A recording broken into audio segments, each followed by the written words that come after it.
So about a month ago, they said that they were bringing the A team when HD was out. You just didn't realize that by the time it got to me, it was the A, B, C, D team. So I appreciate you guys. And Susan or HD's mom over there is like, yeah, I can guarantee that's exactly the case. She's still smiling at me, laughing at me over there. So appreciate the opportunity to be here with you this morning. It's good morning. So if you came to our small groups this morning, our Connect classes, you would have been finding yourself talking a little bit about the end times. You would have found yourself probably a little confused about some of the stuff that's going on in there. So I thought we'd dig in a little bit deeper to the end times type stuff. And that kind of got me to thinking about how to introduce this. And so, well, here is how your student minister's mind works. So last week was fall break for some, and we went, a week before that was fall break for others. And so we went on fall break trip with my daughters. We went to Fall Creek Falls. Is anybody in here familiar with Fall Creek Falls? Yeah, it's really pretty, right? So if you've never done it, you can go ahead and pull up that first picture for me. So this is Fall Creek Falls. There are like 4 or 5 different falls there. This is actually Fall Creek Falls right here. It's beautiful, it's gorgeous. There's multiple different places that you can look at it, just gaze at it and see, how wonderful God's creation is. In addition to Fall Creek Falls, they also have Cane Creek Falls. It's a larger one, but it doesn't fall as high. And so you have that, and then you go a little bit further down, there's actually the Cane Creek Cascades, and so it's less of a waterfall, more just like a really steep rapids right there. But because it's cascading, you can actually hear a little bit more noise that goes along with that. And if you look real closely in that picture, there's actually a suspension bridge just above the Cane Creek Cascades. And so what do we do as a family? We're walking across that suspension bridge. You can go ahead and pull up the next one here. We're walking across that suspension bridge, and I'm an adventurous type person, but that thing moves, and it moves a lot.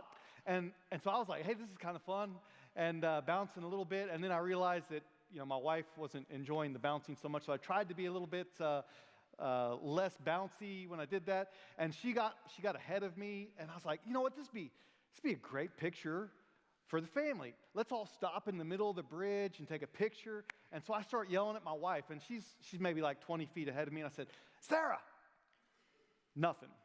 And then I'm like, Sarah, nothing. And I did it a third time, Sarah, and she's like, mm-mm. She just kept walking.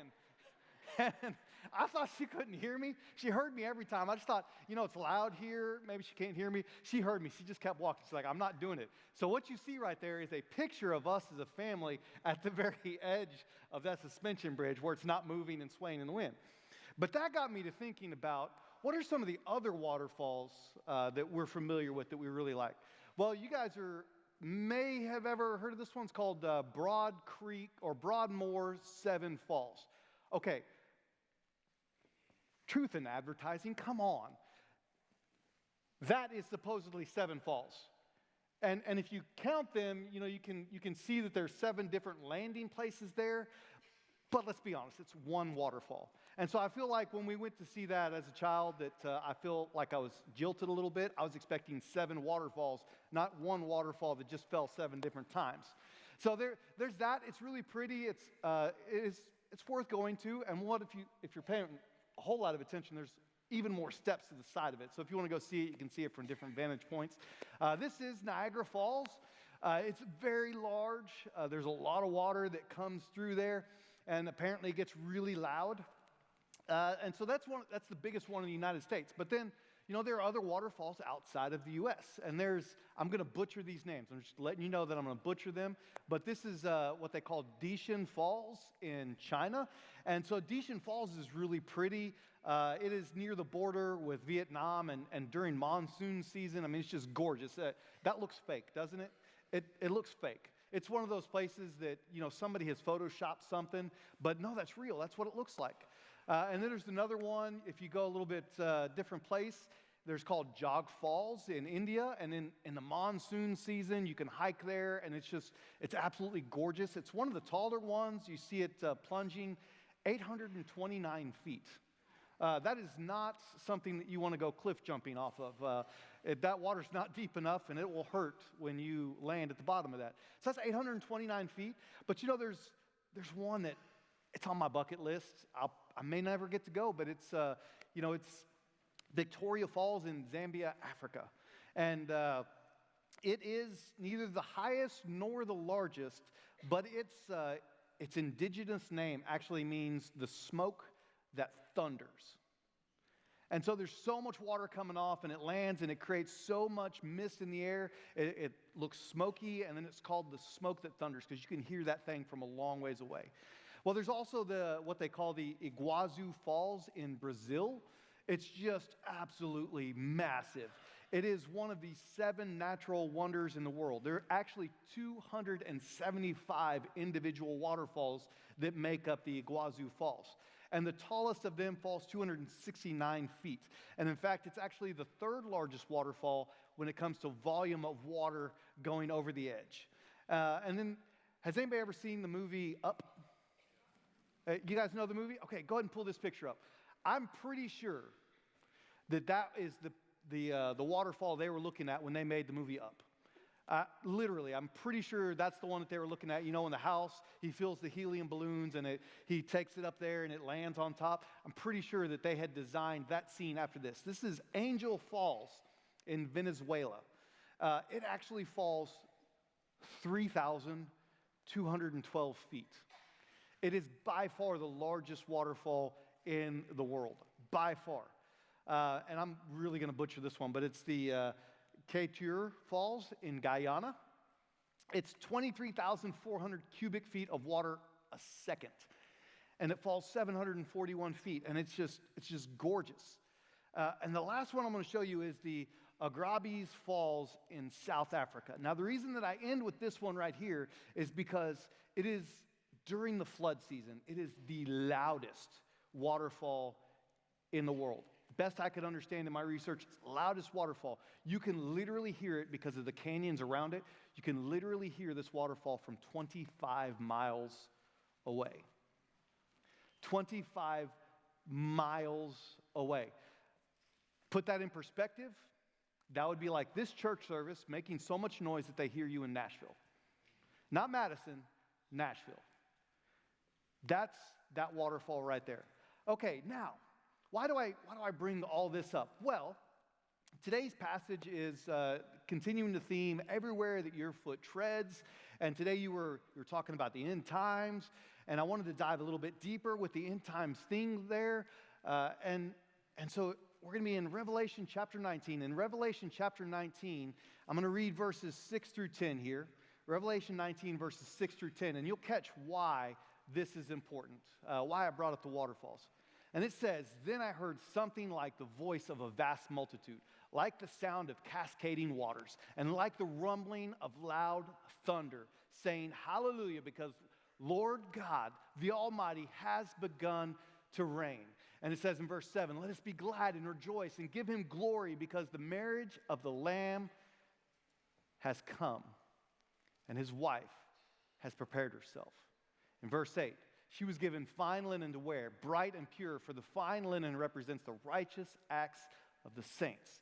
Verse 9, "Then he said to me, 'Write this, those invited to the marriage feast of the Lamb are fortunate.' And he also said to me, 'These words are of God, are true.'" Verse 10, "Then I fell at his feet to worship him, but he said to me, 'Don't do that. I am a fellow slave with you and your brothers who have the testimony about Jesus Christ.'" And it continues that verse and ends it by saying, "Worship God, because the testimony about Jesus is the spirit of prophecy." And so there's this picture that's there. And what is going on in heaven? John has had the opportunity for God to open up heaven. And John is able to glance into heaven, and he's seen this picture in heaven, and what he's seen is all these people are worshiping God because the marriage supper of the Lamb has come. And it sounds like a lot of people making a lot of noise, more than any sporting event that you're going to go to, more than any Tennessee Titans game, more than any Kansas City Chiefs game. The reason I mentioned Kansas City Chiefs is because they have the loudest stadium in the NFL. And so more than the Kansas City Chiefs, there's this loud volume of people And what are they doing? This is in heaven. What are they doing? They're praising God. And why are they praising God? Merely because God reigns. Merely because God reigns. Now, why is it a good thing that they're praising God because he reigns? Well, look at where we are today. When God reigns at the end times, there are no more incompetent leaders, no more unworthy governments, no more unqualified people in authority, because God reigns. There's no more terrible leaders. He reigns. There's no more rebellion because he reigns. And the word there, what it literally means is he reigns, and this is a timeless and universal type reign. And so, based on the word structure right there, what it literally means is there was a point in time when God used to reign. He reigned. There's a point in time now where God reigns, but even more so, what we have to look forward to is just eternity of God reigning. And so when he reigns and he reigns completely, there's no more rebellion, no more incompetent government, no more incompetent leaders. It's timeless and universal, perfect reign of God. And so when you spend time looking at the end times, you can get a little confused, you can get a little just caught up in the details. And so one of the things I want to introduce you guys today is this idea of biblical theology. A very helpful way of looking at the Bible in a whole is what we call biblical theology. And there's this big picture narrative of the Bible from Genesis to Revelation. And if you look at it on the screen, that big picture is creation, fall, redemption, and restoration. Okay, so just real quick flyover in Genesis 1. Everything was made, and everything was made not just good, but in fact, very good. Genesis 2 retells this creation story again with the kind of zeroes in on this picture of Adam and Eve, and God is the one that brought them together. So there's a wedding in chapter 2. God brings Adam and Eve together. So the Bible begins with creation and perfection, and then a wedding. Well, in Genesis 3, we all know what happens. Adam and Eve mess up, and don't fault them too much. If it had been Adam and somebody else, or Eve and some other guy, you would have fallen. If it had been Jason and Eve, we still would have fallen. If you put yourself in that place, you still would have fallen. So you can't say that it was Adam and Eve's fault. It's something that's in every single one of us. And so there's this fall that just reigns all the way from Genesis 3 until God completely restores things. Well, there's a redemption that happens before God completely restored things, and that is the cross. And in 2 weeks from today, we're going to be celebrating Easter together. And we're going to celebrate what Jesus did on the cross, how he redeemed, how he made possible a relationship with him, how he made your salvation possible on the cross, not just in a moment in time, but forever. And we know that if God made that possible at one point in time, when we look forward and we go even beyond that, there's going to be restoration. So the Bible began with a creation and a wedding, and it ends with recreation and the marriage supper of the Lamb. So we're getting a glimpse of God beginning to make the process of restoration happen. So with that being said, I don't want to get too technical. You can get really caught up in some of the details when it comes to biblical theology, or not biblical theology, but the end time stuff. You can get caught up in pre-tribulation. You can get caught up in mid-tribulation. You can get caught up in post-tribulation. You can get caught up in amillennialism. You can get caught up in premillennialism. You can get caught up in postmillennialism. Aleve, Advil, Tylenol. I don't want to spend too much time in the details there. So let's just look at this from a big picture view. Weddings back then, because this whole passage of Scripture, weddings back then were kind of three parts. Weddings back then were kind of three parts. You would have somebody that said, you know what, I want to marry that girl. And then the dad of the groom and the dad of the bride would come together. They would come to an agreement. They would say, this is what it's going to take for you to marry my daughter. And I'll just let you know, if there are any boys in here, I have 2 daughters, and it's going to take a whole lot. My youngest daughter just went to her first dance on Friday. And so I took the obligatory picture of me holding a shotgun before she goes, just in case any guy gets an idea while she's there. My oldest daughter, we did the same thing, and she's dating a guy that's worth keeping, so I feel like it worked. But weddings back then, you know, the mom and the dad, or the dads would come together, and they would decide, this is what's going to take for you to marry my daughter. and they would come to an agreement. So there was a betrothal. And from that moment on, when they decided that these two kids were going to get married, they were legally married, but they were not together. So it was sort of like an engagement period that we have today, but it lasted for like a year. And what the bride was doing in that year is she was getting ready for her groom. And in that year, what was happening is the groom was getting ready to take the bride into his home. And so that groom would then begin to add on to his father's house, and he would make space for her. He would prepare a place for her to come. You may hear some biblical allusions to that. Jesus says, don't worry, I'm going away, but I'm going to prepare a place for you, and I'm going to come back and bring you to him, right? So you may hear some allusions to this. This is the culture that Jesus was steeped in as he walked this earth. And so there was this betrothal period, and the groom had to go make a home. And then when the time was right, when the father of the bride said, that house is acceptable, you can come get my daughter. And when the groom was ready, what he would do is he would leave his house, he would gather up all of the groom's men, and he would gather up his house, and they would walk to the bride's house. And there would be this big celebration, and he would get his bride at the bride's house, and then everybody in the bridal party would then walk from her house back over to the groom's house. And then there would just be this massive celebration. There'd be a massive celebration, a massive supper, and in that celebration, if you were a really rich or really famous person, that celebration could last several days. And oftentimes what would happen is the groom would give special clothes to the wedding guests. And so they would show up and he would give them special things to wear. And so that's kind of the thing here. And I think that if you've ever been to a wedding, you can kind of relate to this story. Brides are absolutely stunning. I mean, they are absolutely stunning. And weddings, well, they run late oftentimes. Like, you know that if it says it's going to start at whatever time, it's probably going to be 10 or 15 minutes late because weddings happen on a different time frame. Weddings happen when the bride is ready. Well, back in the Old Testament, when Jesus was talking, weddings didn't happen when the bride was ready. Weddings happened when the groom was ready, when the groom's preparations were done. And so when it says here, the marriage of the Lamb, remember, the Bible begins with creation and a wedding and then ends with a wedding and recreation. When it says the marriage of the Lamb, what we're seeing here is there never has been a groom more worthy of a wedding.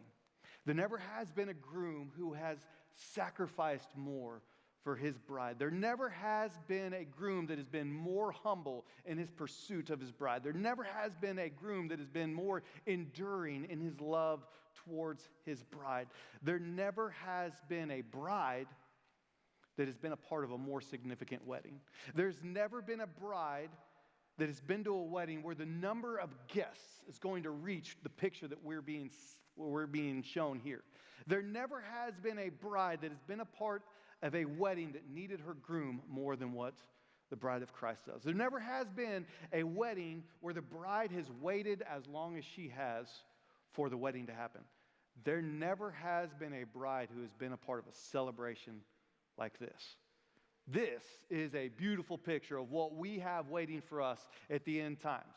And so then it uses this phrase in there. It says, the bride has made herself ready. And it also uses this phrase where it says, it was granted to her to clothe herself.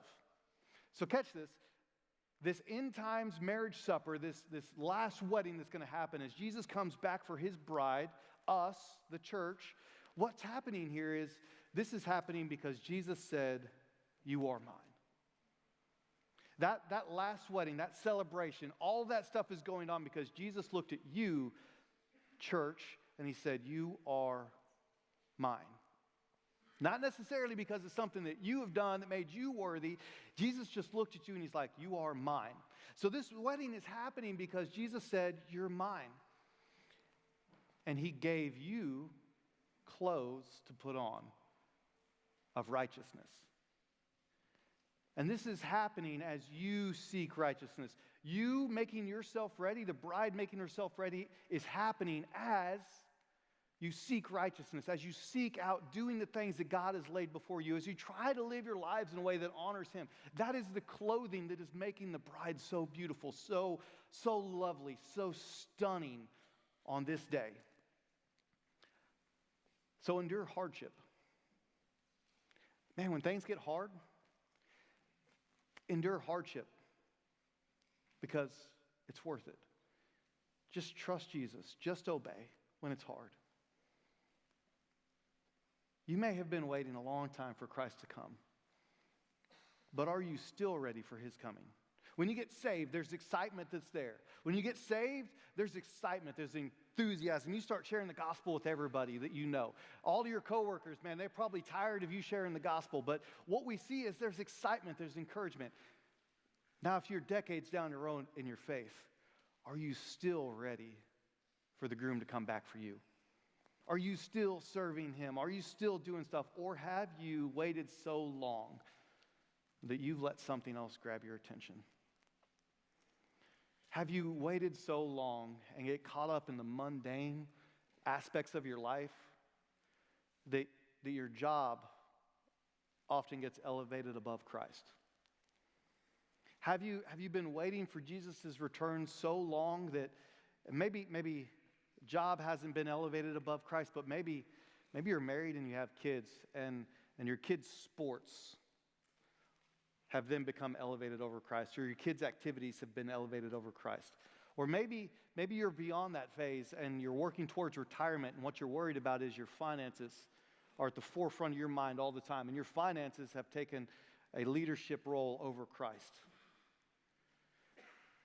Don't let anything else catch your attention. Bride, be ready for Christ, because this is good stuff. He is the one that initiated this wedding, but you have the opportunity to just live your lives for Him in a way that makes you stunningly beautiful to the world around you. There will be something different about you if you live your life for Christ. Your coworkers will say, there's something different about that person. And I guarantee you that when things get hard, they'll go to you and they'll say, hey, this is happening in my life. How is it that you have so much joy in what you do? How is it that you could do this stupid job all the time and still have a smile on your face? Because you have made yourself ready for Christ.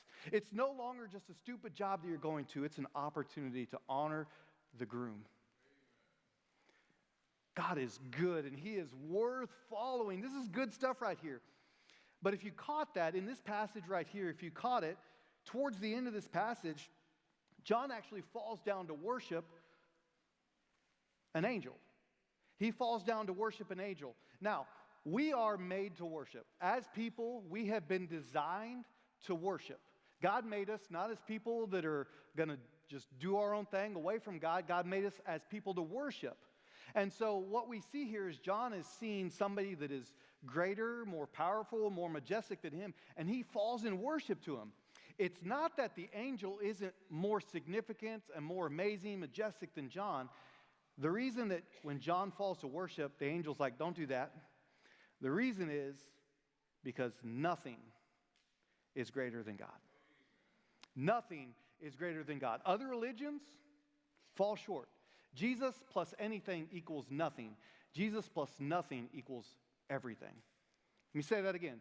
Jesus plus anything equals nothing, and Jesus plus nothing equals everything. So other religions, it's not going to get you there. Your culture pursuing sports, money, sex, power, it's not going to get you there. Your political party is not going to get you there. No human government will save you. And let me tell you, the audience that originally read Revelation chapter 19, they went through some stuff. The original audience went through some stuff. They were used as human tiki torches at parties for their faith. They were beheaded. They were put in the gladiator ring. They were killed by lions. And even when it didn't get that bad, there was prison and persecuting waiting them. But what we see here is Jesus is just enough for them. Because all of Revelation is about worship. And so don't find yourself worshiping anything other than God. Don't worship wealth, power, or pleasure. Worship God alone, because there is a marriage in heaven waiting for you. And so as you spend time thinking about the end times, man, there's a marriage in heaven waiting for you. This is a match made in heaven. Literally a match made in heaven. There's never been a groom more worthy of following, and you as the bride of Christ should make yourself stunningly beautiful because you have the opportunity to get married to him. And so as you think of the end time, there's not just an end times wedding, there's also a Messiah that we serve. And so in Revelation chapter 19, verses 11 through 16, I'm going to read these out loud. In Revelation 19, 11 through 16, it says, "Then I saw heaven opened, and there was a white horse. Its rider is called Faithful and True, and he judges and makes war in righteousness. And his eyes were like a fiery flame, and many crowns were on his head. He had a name written that no one knows except himself. He wore a robe stained with blood, and his name is the Word of God." And in verse 14 it says, "The armies that were in heaven followed him on white horses, wearing pure white linen. A sharp sword came from his mouth so that he might strike the nations with it, and he will shepherd them as with an iron scepter. He will also trample the winepress of the fierce anger of God the Almighty." Verse 16, "And he has a name written on his robe and on his thigh, King of Kings and Lord of Lords." Catch this. Has anybody been to Washington, D.C.? Yeah, I'm seeing a few heads nodding. Has anybody been to the changing of the guards, the Tomb of the Unknown Soldier? Yeah. So there's a whole lot of pomp and circumstance goes in that. Let me give you a little bit of background on that. So the Tomb of the Unknown Soldier, they actually know who the unknown soldier is. They did DNA tests. And so they actually changed it. Instead of the Tomb of the Unknown Soldier, it's the Tomb of the Unknowns now. It's one of those places that you go that helps you remember all the people, the countless people that have lost their lives to make freedom possible. And so it's actually the Tomb of the Unknowns now. But starting in 1937, since 1937, they have had people guarding that forever. And every single one of those guards that goes there and guards it is in between 5'11" and 6'4". And they're all from the 1st Battalion, the 3rd Infantry. And they wear wet gloves year-round, regardless of what the temperature is outside. And the reason that they do that is because it actually helps you grip the pistol or the rifle a little bit easier. And they actually have shoes with a little bit of steel on their heels so that when they step, you can hear it click. And so when they do that, what they do is they start, and there's 21 steps that direction. And then they'll turn and they'll face the tomb for 21 seconds. It's symbolic of the 21 gun salute. And after 21 seconds is done, they will turn and walk 21 steps. And then they'll turn and face the tomb for 21 seconds. And they just do this back and forth all day long. Now, your shift, if you are a guard, lasts about 30 minutes during the summer. It lasts about an hour during the winter. And it takes you about 8 hours to get ready for it. Your uniform, getting that ready, getting yourself ready, takes about 8 hours for a half-hour shift. Even during Hurricane Isabel in 2003, when trees were literally falling down around them, there were people standing guard over the tomb. How much more should we be intentional in our dedication towards Jesus? You're the soldiers of Christ. How much more should we be intentional in our dedication towards him? Well, in the Holman Christian translation that we just read, it kind of translates it. It's what they call a dynamic equivalency translation. So it tries to be as literal as possible when it can, but then it also tries to make it as readable as possible. And so we kind of miss something in there, but there's this word in the original language called behold. Is how it's often translated. You'll see this translated in the ESV, the NASB, the New King James, the King James, will all translate this word behold. And most translations will actually leave that word out. They'll kind of see it as a filler word. But it's an interesting study. It's an interesting study. If you pick up one of those translations that has the word behold, is to catch all of the different places where the word behold is used. And it's used thousands of times throughout Scripture. Thousands of times.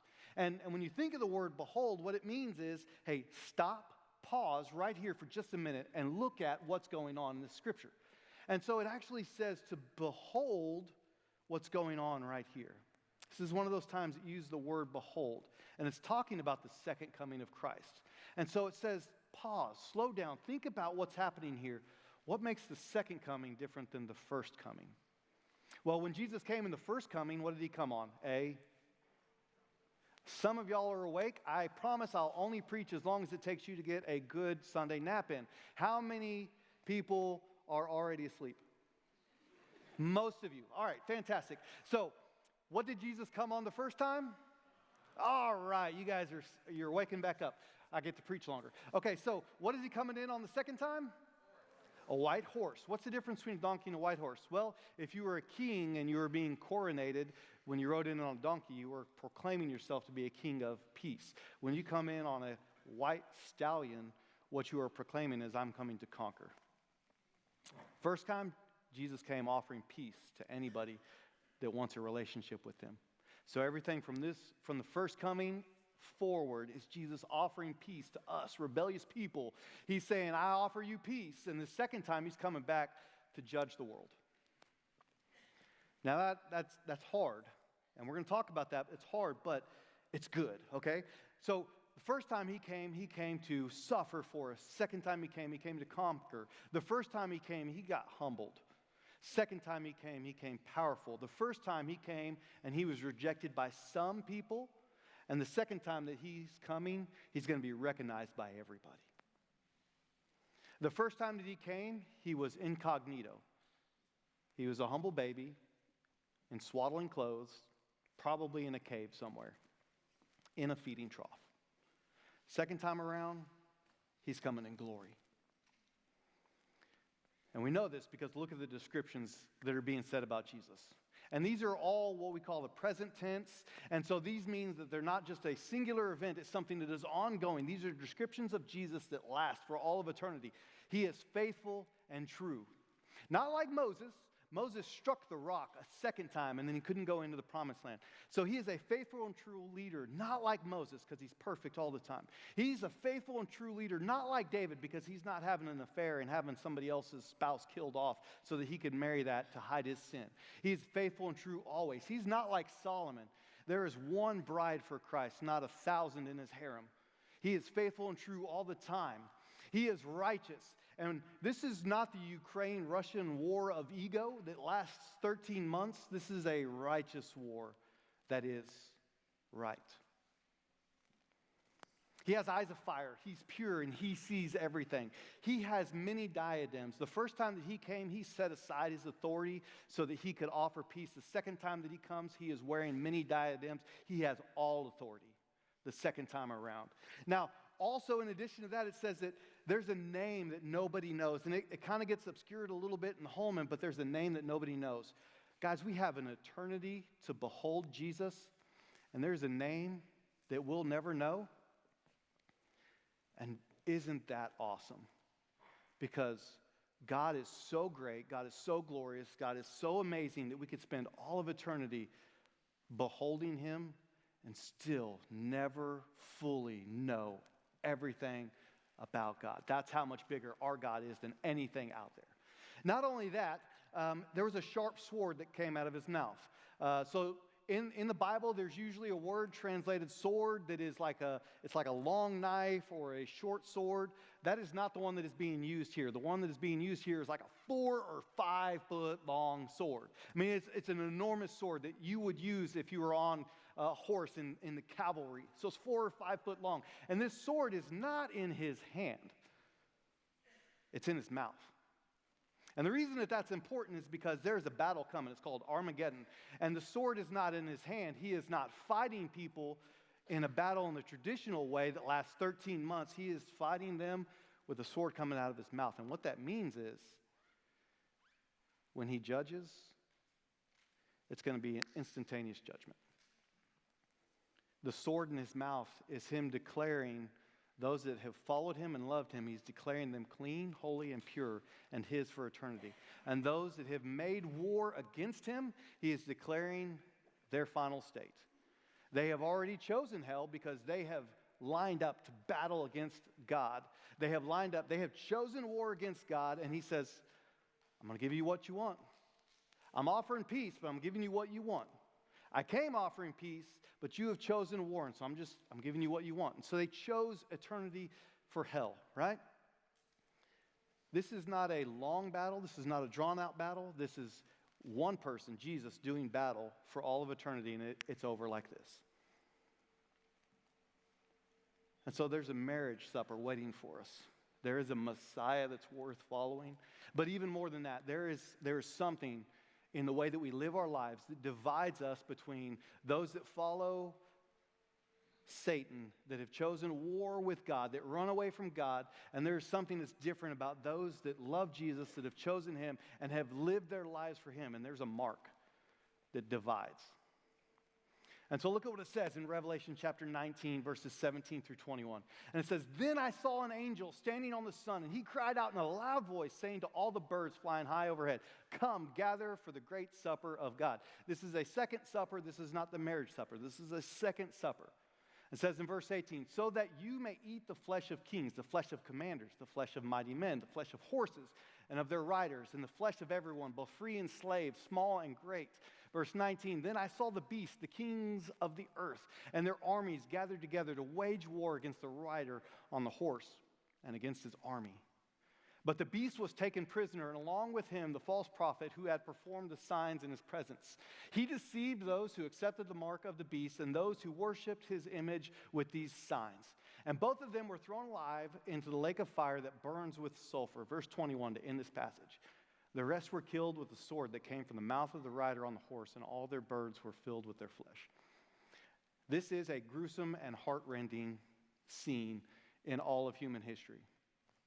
This, church, should stir some very strong emotions in you. You should be exceptionally sad as you read this passage. Because this is not a small number of people that have chosen to walk away from Christ. It's a massive number that fills an army that have chosen to walk away from Christ. And in the end, we win because we have chosen Christ, because Christ wins. In the end, they lose because they have chosen something other than Christ. They were offered peace and they made war. Jesus' first coming was all about peace. Even in Matthew 10:34, where it says that Jesus came to bring not peace but a sword, it's not the same word being used here. And the dividing line in Matthew 10:34, when it says that Jesus came to bring a sword and not peace, is the dividing line is faith. Here, it's judgment by God. And so in the Ukraine-Russian war, it's been going on for 13 months. And this isn't really a war. It's something that's over just like that. And victory is so complete that the Bible doesn't even waste time describing it. Let me read these verses again for you. Verse 19, 20, and 21. "Then I saw the beast, the kings of the earth, and their armies gathered together to wage war against the rider on the horse against his army. But the beast was taken prisoner, and along with him the false prophet who had performed the signs in his presence. He deceives those who had accepted the mark of the beast and those who worshipped his image with these signs.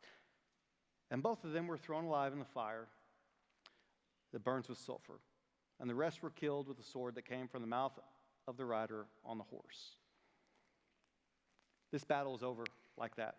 The Bible doesn't even spend time describing it. We have built up in our mind, because what we see of war, we have built up in our mind this is going to be epic. Or maybe we've read the Left Behind series and we think this is going to be epic, man. We get to be subterfuge. We get to be like all secret agents for God, and we get to do crazy stuff. And, we really, God, he doesn't need us, but man, we get to participate, and this is going to be awesome, right? And so we build up in our mind that there's going to be this massive war, but that's not the description that's here.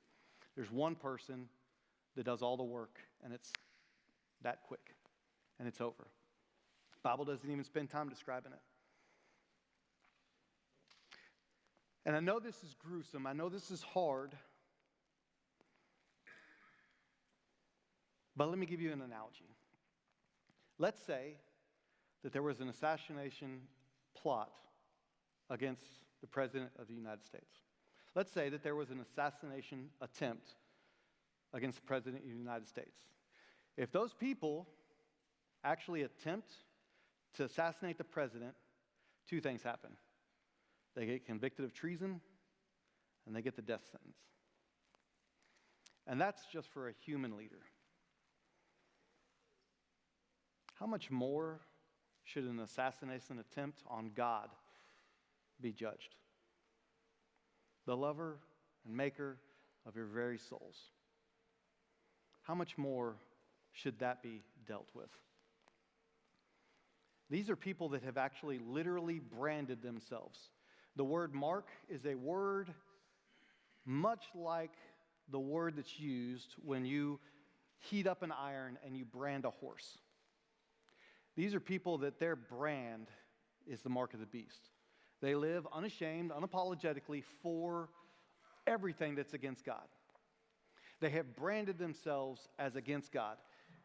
And there's a mark that Christ has put on us where we can serve Him and love Him and live in a way that is righteous and honoring for Him. He can clothe us in righteousness. We have a wedding supper that's happening for us, and it's not a fake wedding like what happens in Revelation 18. It's actually a real wedding that happens in Revelation 19. And what is your brand? What have you chosen? What is the mark that you have taken? Those that are following Jesus didn't fight. All they did was follow God. If this text seems violent and offends you, do something about it. Witness. All these people did in the war, the Armageddon that supposedly is there, is they were following their leader. The most righteous and holy thing you can clothe yourself with is to do the last thing that Jesus told you to do before He ascended into heaven. He ends the Gospels with the Great Commission. And you guys know the Great Commission. You've heard it before. Go, literally, as you are going. The command isn't to go. The command is, as you are going, make disciples. The main command there is make disciples. What are you doing in your life to make disciples with those around you?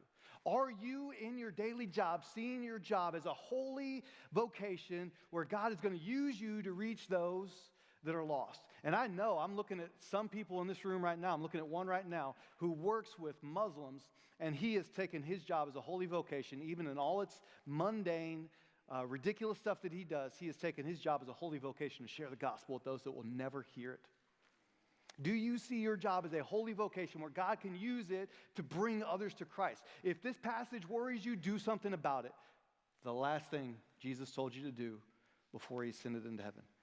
Make disciples. Or maybe you remember what He said in Acts 1, chapter 8. You will be my witnesses in Jerusalem, Judea, Samaria, and the ends of the earth. What we see there is a picture of the gospel just expanding. We see the gospel expanding. We see every people going everywhere, sharing the gospel about Jesus, and the gospel just continuously goes out. It started in Jerusalem, and now it's everywhere. What are you doing to share the gospel? Are you being obedient and following Christ? Because your job is not something that you just waste 8 hours a day at. Your school is not something that you waste 6, 7 hours a day at. Your sport is not something that you waste time practicing, waiting for the game to happen. Your retirement is not something that, man, I get to just kick my feet up and do nothing. What is your life marked by? Is it an intentional, aggressive obedience to Christ, or is it something else where you've been waiting for Christ so long that you've forgotten your first love and you're walking away from that? Church, there is a wedding that is waiting for you. Just clothe yourself in righteousness. Whatever time period of your life that you find yourself in, you have the opportunity to honor Christ. Do the last thing He said to do before He shows you something new. And so I'm going to close with this right here. And then we're going to have an altar call. One of the things that drew me and my family to Temple is the love for missions. We do international missions. Temple, you gave me the opportunity to go to Nepal last year, towards the end of last year. I'm so thankful that there are people that have faithfully given so that I could go to Nepal and be a part of bringing seminary education to pastors that are then going to go into their communities and share the gospel with people that have never heard it. There's like a very small percentage of people in Nepal that actually know Jesus or have ever heard the gospel. And I got to be a part of a process where we were training pastors to go out and break through the darkness with the light. We have sent people to Haiti. We sent people to Haiti all the time. We go there, we build houses, we share the gospel. We do what we can to build up an economy there by teaching them what they need, giving them the opportunity to actually do the work, but then we're funding it, we're helping them. And then we're actually sending a group to the Dominican Republic. We have sent people to China. We have sent people to Guatemala. We have sent people to American Samoa. One of the things that drew us to Temple is that we are not a church that sits, soaks, and sours. We go out with the gospel. Thank you, Temple, for being a church that goes out with the gospel. But we don't just go out with the gospel way over there. We actually do the gospel here. Guys, we have a group that just came back today, or earlier this week, that just came back earlier this week after going to Lynch. And you know what they did in Lynch? They did stuff for people that they couldn't do for themselves as an avenue to share the gospel. You had people doing this number on the side of a building to stain a building so that they could do something for somebody else so that they could earn the right to share the gospel. Thank you for going to Lynch, Kentucky. Thank you, Temple, for going to places like Clear Creek Bible College and making a place available out there for the gospel to go out, for pastors to get restored and refreshed. Thank you for doing stuff like that. Thank you, Temple, for doing stuff that's local. Thank you for going to the Tennessee Baptist Children's Home and doing missions there. Thank you so much for giving to the offerings that make missions possible. Thank you so much for doing stuff here. I know that there are groups of people in this room that when the storms hit a few weeks ago, they went out. And with a simple chainsaw, they made life easier for people around them so that they could earn the right to share the gospel with others. Thank you, Temple, for being one of those people groups that actually goes out with the gospel. And so I'm going to ask you, as we have an altar call, as Neil comes up and he plays a little bit of music, we're going to have just a few minutes here. I'm going to ask you, what is an area of your life that you've held back from God, that you need to give over to Him, clothe yourself in holy righteousness in that area of your life so that you can earn the right to share the gospel with those around you? If you have a relationship with God, that is my question for you today. What is an area of your life that you've held back from God and you refuse to give over to Him because you're stubborn and willful, just like I am, and you've held back that area of your life? And you need to give it over to Him and clothe yourself in holy righteousness in that area. If you have a relationship with God, that's your question. If you're in this room today and you don't have a relationship with God, here's your question. You know what the end result is. Are you willing to give your life over before the end result comes to you? The chances are you won't last to the Battle of Armageddon. Probably won't happen in your lifetime. But there's an end coming for you, and there'll be a day where they close the casket over you. Are you going to give your life to Him? What's your brand? Are you branded with Christ, or are you branded with something else? And so we're going to have an altar call here. Now's an opportunity for you. You've heard the gospel. You know the end result. You know the story. You know the passage. You know the Messiah. You know the marriage. You know the mark. What are you going to do about it? God, we love you, and we thank you for this opportunity to be here today. We thank you that you're a good God that thousands of years ago came to us to do something we couldn't do for ourselves, to earn the right to share the gospel with us. And you did. And you told us thousands of years ago that there was going to be a day that you came back. And so we long for that day. We wait for that day. But God, we also know that that day is not going to be a good day for everybody. And so as we spend some time in one final song, God, we ask that you would just allow us, you would break our heart with the message that's here. And you would break our stubborn, willful heart and have us give over that area of our lives to you. And God, if we're here today and we don't have a relationship with you, we ask that you would break our stubborn, willful heart, take it out, and give us actually a whole new heart. If there are people here that don't know you, God, save them in this moment in time. And we love you, and we thank you for who you are and what you've done. Amen.